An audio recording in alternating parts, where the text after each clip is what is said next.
The U.S. women's soccer team has started its quest for a gold medal at the 2020 Olympics. A league investigation revealed the Astros had cheated by using a camera-based sign-stealing system. ESPN is preparing an offer that would make Tony Romo the highest-paid sportscaster in history. With the trade deadline around the corner and the Magic currently the 8th seed in the Eastern Conference, the University of Texas men's basketball team is facing off against LSU in the Big 12 versus SEC Challenge. She looks to keep her success alive at this weekend's University of Houston Invitational.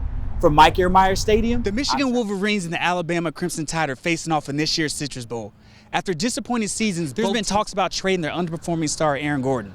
Gordon just signed a 4-year, $80 million deal to stay with. What's going on? Tiger Woods added another notch on his belt by winning the 2019 Masters and claiming his 5th green jacket. The Dallas Cowboys trip to Philadelphia not only went bad on the field, it went bad off the field too. MLB fined the Astros $5 million and stripped them their first and second round draft picks in both 2020 and 2021.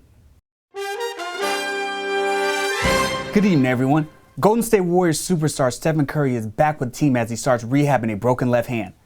Curry has spent the past month in the Los Angeles area after having a second procedure to take out the pins and remove the brace he had been wearing. Warriors players and coaches are happy to have him back around the team. Coach Steve Kerr said, "We'd like to have him with the team as much as possible." The Warriors have struggled without their superstar and are currently in last place in the Western Conference. The Dallas Mavericks went into Toronto to face off the Raptors without their MVP guard Luka Doncic, who is missing his 4th game due to an ankle injury. In the first, Raptors got off to an early 10-point lead with the help of a Patrick McCaw corner 3. After the slow start, the Mavs started to heat up after a Kristaps Porzingis putback dunk. In the second, the Mavericks went on a 16-2 run to take a 51-42 lead at the half with the Porzingis 3 at the buzzer. Into the third, the Mavericks started imposing their will on the Raptors with an onslaught of threes. The Raptors trailed 85-55 with a little over 2 minutes left in the third when the Kyle Lowry show began with a 3 to start cutting into the Mavs lead. Lowry couldn't miss, hitting a step-back 3 and attacking the rim with aggression to get an and 1 and to cut the lead to 4. With 5:33 left in the fourth, Rondé Hollis-Jefferson scored a layup to tie the game at 95 apiece. Chris Boshar was able to finish the Mavs off with a late-game dunk to complete the Raptors' biggest comeback in franchise history. The final score, Raptors 110, Mavericks 107. Here's what Terrence Davis had to say about Lowry during the comeback. Amazing, man. I kept telling him that's what he does. Meanwhile, the Bucks, who have the best record in the NBA, hosted the Pacers. Into the first we go. The Pacers got off to a quick start with their aggressive play and high energy. TJ Warren knocked down a jumper to push the lead to 10-0. The Bucks wouldn't be down for long. They used their top-rated defense to get them back in the game. Dante DiNfrancesco got a block which led to a Giannis Antetokounmpo dunk.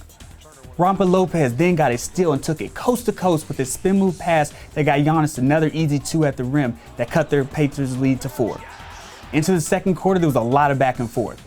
George Hill knocked down an open 3 at the end of the second to give the Bucks a 59-55 score at the half. In the second half, the Bucks started imposing their will on the Pacers. Midway through the third, Wesley Matthews knocked down a 3 to put the Bucks up 78-60. From that point on, it was all Bucks. Giannis ended with his night with a monstrous jam. The Bucks won with a score of 117-89. There was also some other action going on in the NBA. The Thunder beat the Clippers 118-112, and with no LeBron James, the Nuggets beat the Lakers 128-104. The Dallas Cowboys trip to Philadelphia not only went bad on the field, it went bad off the field too. After a 17-9 loss to the Eagles, the Cowboys lost their lead on the NFC East and their ride back home to Dallas. The flight was delayed due to some mechanical issues, but a new plane was on its way. To make matters worse, the new plane was smaller than the original, so some members of the staff had to stay in Philadelphia and take a later flight. The terrible night finally came to an end at around 11:30 p.m. when the Cowboys were finally able to take off. The Cowboys try and keep their playoff hopes alive next week when they face off against the Washington Redskins. That's all for sports. Nicole will be back to you for one more look at the weather right after the break.